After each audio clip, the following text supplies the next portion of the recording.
Ethan is checking his bank balance. The numbers are fine. The feeling is not. There is a quiet dread. A feeling he can't quite place.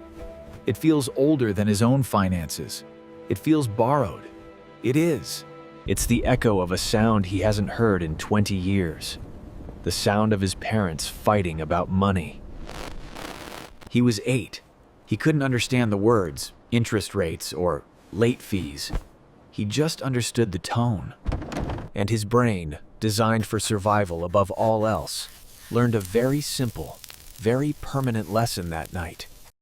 It learned that money is a sound that means the people who keep you safe are not safe.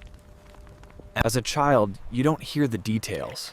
You just feel the tension in the room change. Why is that memory so strong? Because a child's brain isn't trying to understand the problem. It's trying to predict the moment of danger. It learns to track the volume of voices, the pace of words, the silence after a slammed door. You see your mother's hands twist.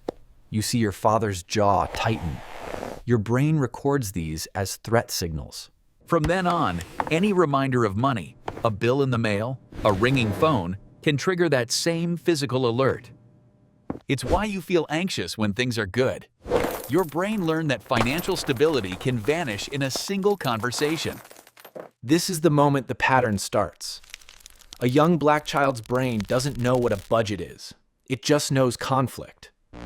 It takes the fear in the room and mistakenly attaches it to the concept of money itself. What does it learn? First, that money is unstable. It comes and goes, and when it goes, it takes the peace in the house with it. Second, that money is a secret. It's something adults only discuss in hushed, angry tones when they think you're asleep. Third, that money makes people you love change. It turns them into strangers you don't recognize and can't predict. That's the core belief that gets lodged in your brain. Money is not safe. It is a source of chaos. And that belief, learned at 8 years old, is still quietly running your financial decisions at 33. What if your lifelong money anxiety isn't a character flaw? What if it's a perfectly preserved memory of being a child? The child's brain did exactly what it was supposed to do. It learned to be afraid of the thing that caused conflict. Your avoidance of looking at bills isn't procrastination. It's a learned survival skill. If I don't look, the fight won't start. It might be worth asking what that child needed to hear. Maybe it was just, this is not your fault. Some people find that acknowledging the echo is enough. You feel the anxiety and say, I know this sound. The feeling doesn't mean something is wrong now. It means your brain is remembering when something was wrong then. Your brain simply linked the sound of financial stress with a feeling of deep, personal danger. Brain scientists call this a threat association.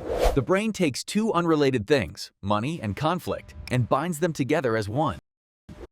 One will always trigger the feeling of the other. The link is unconscious, automatic, and incredibly strong. The awareness itself does something. It tells the brain that the original threat is over.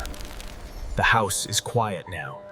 The question isn't, how do I fix my money problems? It's, what does the child in me still need to hear?